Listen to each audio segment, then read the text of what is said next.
I stared at the email from my sister Catherine, time-stamped 6:47 a.m. Someone needs to keep the family business running.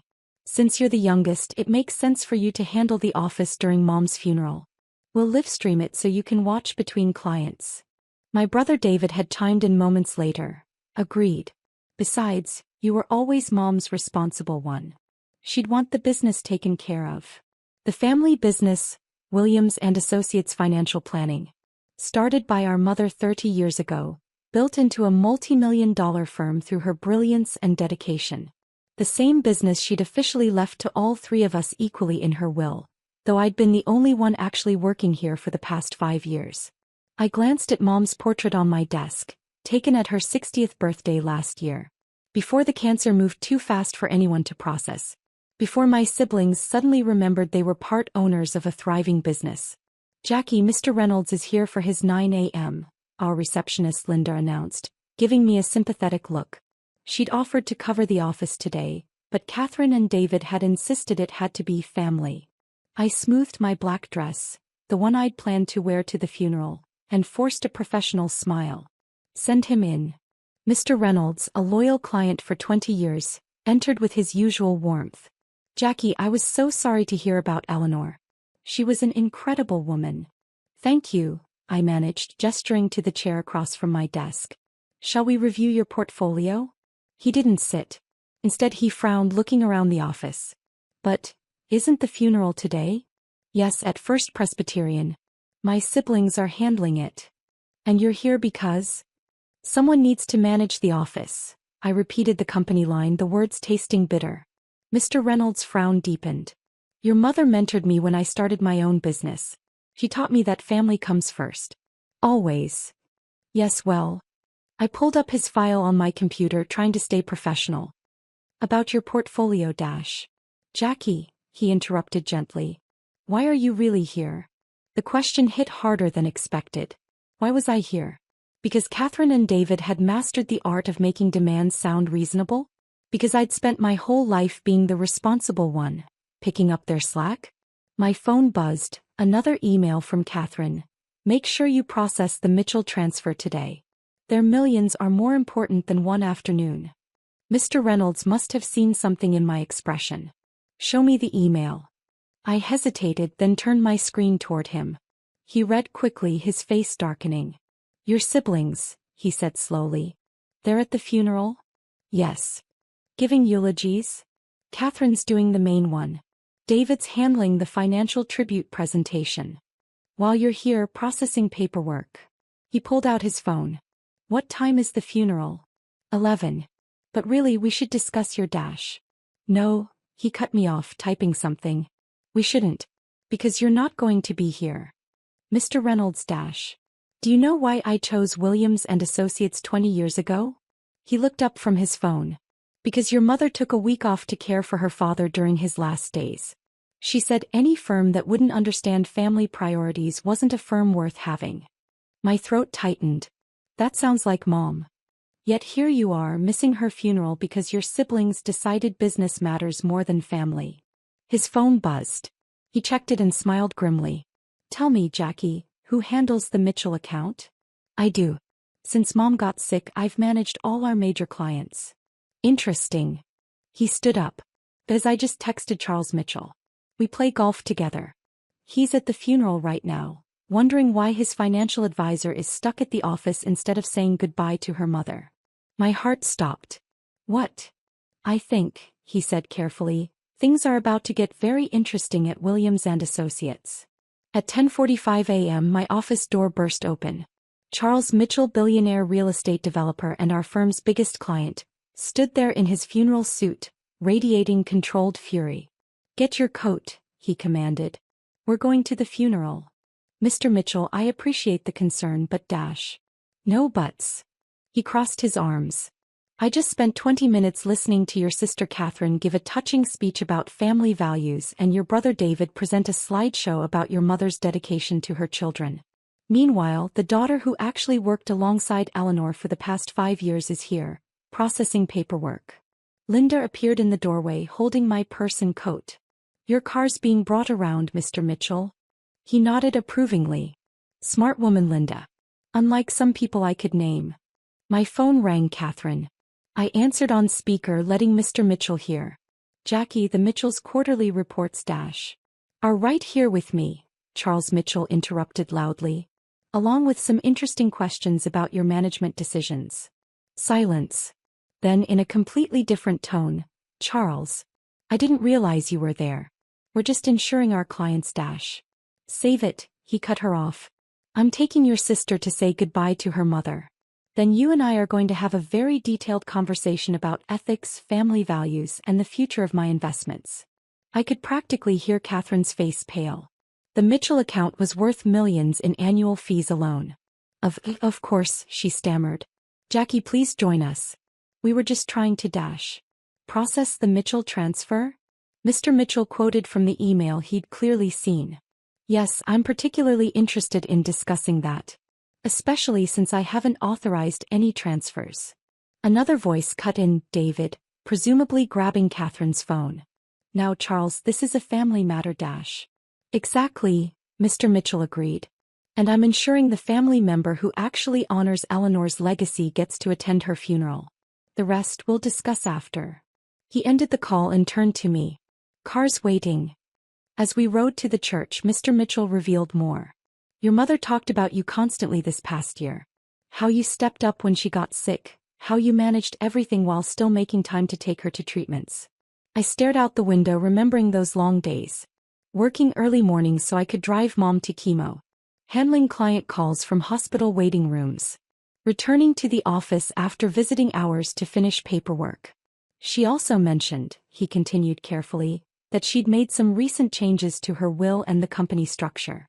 Changes your siblings might not be aware of yet. My head snapped around. What changes? He smiled mysteriously. I believe those will be revealed at the will reading tomorrow. For now, let's focus on saying goodbye properly. We arrived at the church just as Catherine was concluding her tearful speech about Mom's devotion to family. Her eyes widened as Mr. Mitchell led me down the aisle to the family section. David, manning the slideshow, nearly dropped the remote when he saw us.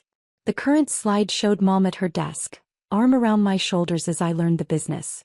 The next slide was supposed to be Catherine and David at last year's Christmas party, the only time they'd visited the office all year. The slideshow froze. David fumbled with the controls, but nothing worked. Technical difficulties?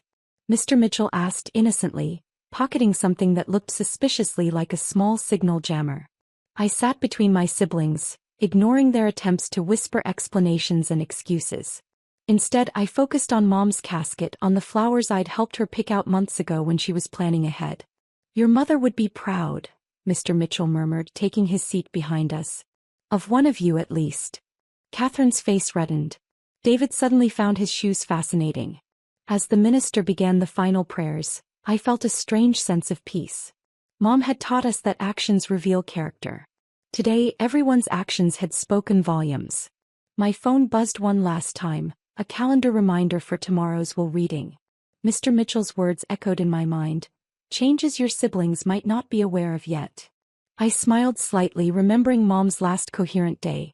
She'd asked for her lawyer, insisting on one final meeting alone. Just tidying up loose ends, she'd said with a wink.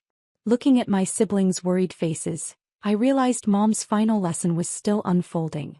And something told me tomorrow's will reading would be very interesting indeed. The law office of Jenkins and Associates felt colder than usual as we gathered for the will reading. Catherine and David sat together on one side of the conference table, whispering urgently. I sat alone on the other side, with Mr. Mitchell surprisingly present, as a material witness to recent changes, according to the lawyer. Mom's attorney, Richard Jenkins, entered precisely at 9 a.m., carrying a thick folder and a USB drive. Before we begin, he announced, Eleanor requested a video be played. Catherine straightened her designer suit. We can skip that. We all know what Mom would say. Actually, Jenkins interrupted, Eleanor was quite insistent this video be played first. Particularly for you, Catherine. The screen flickered to life, showing Mom in her office 3 weeks before she passed. She looked tired but determined, her signature red lipstick perfectly applied. If you're watching this, the cancer one, she began. But more importantly, if you're watching this, my suspicions were confirmed. David shifted uncomfortably. While fighting cancer, I've been fighting something else. The growing realization that two of my children saw my illness as an opportunity rather than a tragedy. Mom held up a stack of papers. These are emails between Catherine and David, dating back 6 months. Planning how to restructure the company once I'm gone. Discussing how to handle their sister who doesn't understand big picture business. Catherine's face went white. David started to stand, but Mr. Mitchell's hand on his shoulder kept him seated. But here's what they didn't know, Mom continued. Every major client contract has a succession clause. If leadership changes hands without client approval, the contracts become void. Charles Mitchell insisted on that provision years ago. Mr. Mitchell smiled grimly. Best decision I ever made. Jackie, Mom's voice softened. I know you're watching this wondering if you could have done more. So, you did everything. You were there for every treatment, every meeting, every moment I needed you. While your siblings. She checked her notes. Attended exactly 2 hospital visits in 8 months, both times to discuss urgent business matters. I remembered those visits. Catherine asking about client contact lists, David wanting passwords to investment accounts. So, Mom straightened in her chair. Here's my final decision as CEO of Williams & Associates. The company isn't being split equally as stated in my original will. Instead, she held up another document. I've transferred 75% ownership to Jackie, effective upon my death. The remaining 25% is held in trust for my grandchildren, should any of my children prove worthy of having them. The room froze. Catherine's mouth opened and closed silently. David slumped in his chair. Furthermore, Mom continued, I've left detailed documentation of every attempt Catherine and David made to access company accounts during my illness. Every urgent transfer they requested. Every client they tried to contact behind Jackie's back. Jenkins paused the video, distributing thick folders. The evidence packets Eleanor mentioned. I opened mine, scanning emails, bank records and transcripts of recorded calls. My siblings had been busier than I'd thought during Mom's illness. There's more, Jenkins said quietly, restarting the video. Mom's face filled the screen again. Catherine, David, you thought Jackie was the weak one. The responsible child you could manipulate. You forgot who taught her everything she knows about business. You forgot who watched her grow into someone stronger than both of you combined. She leaned forward. And you completely missed the fact that every major client has known for months that Jackie would be taking over. They stayed because of her, not because of you. Mr. Mitchell nodded. Every single one of us. So, Mom concluded, you have a choice. Work for your sister who now owns controlling interest or leave with nothing. The non-compete clauses in your contracts are ironclad. I had them updated last year. The video ended. Silence filled the room. Well, Jenkins said, checking his watch, shall we proceed with the formal reading? Catherine stood abruptly. This is ridiculous. We'll contest it. On what grounds? Mr. Mitchell asked mildly. That you're upset your manipulation failed? That your mother saw through your schemes? That your sister proved more worthy of the legacy?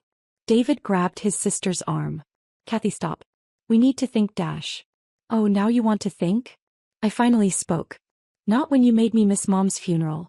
Not when you tried to steal clients. Now. Jenkins cleared his throat. There is one other matter. Eleanor left specific instructions about today's client meetings. My siblings froze. Today was quarterly review day for our top 10 clients. All clients have been notified, Jenkins continued, that Catherine and David are no longer authorized representatives of Williams & Associates. Any attempts to contact them will result in immediate legal action. I stood, smoothing my jacket. Now, if you'll excuse me, I have client meetings to prepare for. Linda will pack up your offices and have your personal items delivered. You can't do this. Catherine protested. Actually, I smiled, channeling Mom's boardroom confidence. I can. And I did. Just like you said, someone has to handle the office. The first month after the will reading was a masterclass in chaos management. Catherine and David predictably tried everything to undermine my leadership. They called clients, sent emails from personal accounts, and even attempted to hold a rival business meeting at the country club. It backfired spectacularly. Your sister tried to convince me to move my accounts, Mr. Mitchell reported during our weekly meeting. Said she was starting her own firm. Would you like to know what happened? I looked up from his portfolio review. I assume it didn't go well? He chuckled, pulling out his phone and playing a recording. Catherine's voice filled the room. Charles, you have to understand, Jackie doesn't have the experience. To what? Mr. Mitchell's recorded voice cut in. To work 60-hour weeks during her mother's illness? To maintain every client relationship while you were mysteriously absent? To actually earn her position instead of trying to steal it. There was a pause, then Catherine's desperate pitch. I can offer better rates. Your mother, Mr. Mitchell's voice turned ice cold, once told me that anyone who undercuts family will eventually undercut clients. Now, would you like to explain these unauthorized transfer attempts I found? Or should I call the SEC myself? The recording ended. I sat back processing. Transfer attempts? Oh yes, he smiled grimly. Your siblings got busy after the funeral. Started contacting clients, claiming they needed to protect their investments from your inexperience. Unfortunately for them, every attempt was logged. Every call recorded. Every email archived. My phone buzzed, a text from Linda. David's here. Says it's urgent. Speaking of desperate attempts. Send him in, I replied, then turned to Mr. Mitchell. Would you mind staying? I have a feeling this might be interesting. David burst in, still wearing his expensive suit but looking decidedly less polished than usual. Jackie, we need to talk. Oh, Charles, I didn't realize. Clearly, Mr. Mitchell remarked dryly. You seem to be realizing quite a few things lately. I gestured to a chair. What do you want, David? He sat, straightening his tie nervously. Catherine's plan, it wasn't good. I see that now. But you have to understand, we were just trying to dash. To what? I interrupted. To protect the business? The same business you visited exactly twice while Mom was dying? The one you couldn't be bothered to learn about until you thought you could control it. We made mistakes, he admitted. But we're family. Mom would want dash. Mom made her wishes very clear, I cut in. Or did you forget the video? He flinched. The SEC investigation. They're looking into Catherine's activities. But I wasn't involved in dash.